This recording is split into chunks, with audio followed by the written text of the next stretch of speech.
मेरी मौजूदगी AI summit में है। मेरे साथ बात करने के लिए मौजूद है आई नेत्रम गुड विजन इंडिया के डायरेक्टर और फाउंडर पीयूष खेतान। जानते हैं इनसे, सर किस तरीके से एआई समिट में आप हेल्थ केयर को लेकर एक्सप्लोर कर रहे हैं। जैसे आपने बताया कि मैं ऑर्गेनाइजेशन से हूँ, care Netram good vision India. And हम जो काम करते हैं बेसिकली एक्सेस प्रोवाइड करने की कोशिश करते हैं to people in need with better eye care facilities. In India में रूरल में खासकर ग्रामीण क्षेत्रों में proper health care specially eye care की कमी है because of lack of man power, lack of medical professional, lack of optometrist on ground in the rural areas.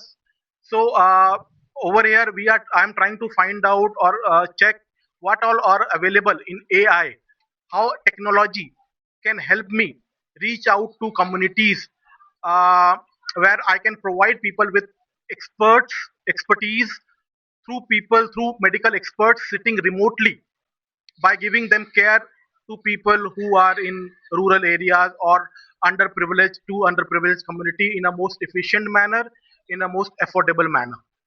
अभी तक आपको यहाँ पर एक्सप्लोर करने के बाद हेल्थ केयर से रिलेटेड क्या लेटेस्ट एआई टेक्नोलॉजी के बारे में बताया? मैंने जैसे देखा है कुछ ऑर्गेनाइजेशन जो बहुत आगे बढ़ रहे हैं एआई में काम कर रहे हैं, और जैसे मैंने देखा कि एक डिजिटल क्लिनिक ऑलरेडी रेडी हो रही है जहाँ पे एक आदमी जाता है मे बी गांव में और वो अपना डायग्नोस करा सकता है by just being in front of a machine, and it will give all the latest parameters and he can reach out to the doctor online and get himself treated और at least understand कि उसको क्या बीमारी है या क्या issues हो सकते हैं, तो वो ऑनलाइन डॉक्टर से कंसल्ट कर सकता है। बीइंग अ पेशेंट, अगर हम टेक्नोलॉजी की बात करें, एआई की बात करें, तो बीइंग अ पेशेंट मैं सोचता हूँ कि मेडिकल हिस्ट्री वगैरह निकाल लेना, सारा पुराना जो मेडिकल डेटा है वो निकाल लेना, यहाँ तक पेशेंट को बात समझ आती है।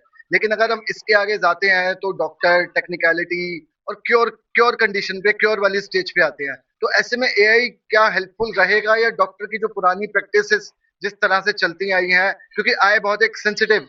हाँ, डॉक्टर को कोई रिप्लेस नहीं कर सकता, डॉक्टर की एक्सपर्टीज को कोई रिप्लेस नहीं कर सकता, लेकिन अगर वो डॉक्टर वही काम जो वो फिजिकल करता, अगर वो उसको रिमोटली कर सकता है with the help of AI and with the help of technology, then that's the future and that has to happen for India. Because हम जो ये गैप है, मैन पावर का जो गैप है, I don't think we will be able to fulfill that gap in next coming years. We are yet not ready. So the technology has to come into picture if we really want to provide our people with the best healthcare. So after detection of the problem, if it's all with the technology, right technology, and the right prescriptions get generated, then providing the cure is much easier remotely, and that's what we will going to see in future. I don't think it will take us 4 or 5 years to see this. I think in next couple of years, I think we will see this, like already telemedicine आप देख रहे हैं कि it's already taking shape. People are already started using it in urban areas. Taking this to the rural areas should not take long now.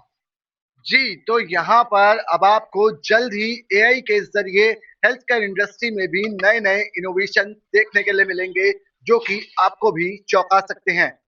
Rohit Goyal, dynamite news, Bharat Mandapam.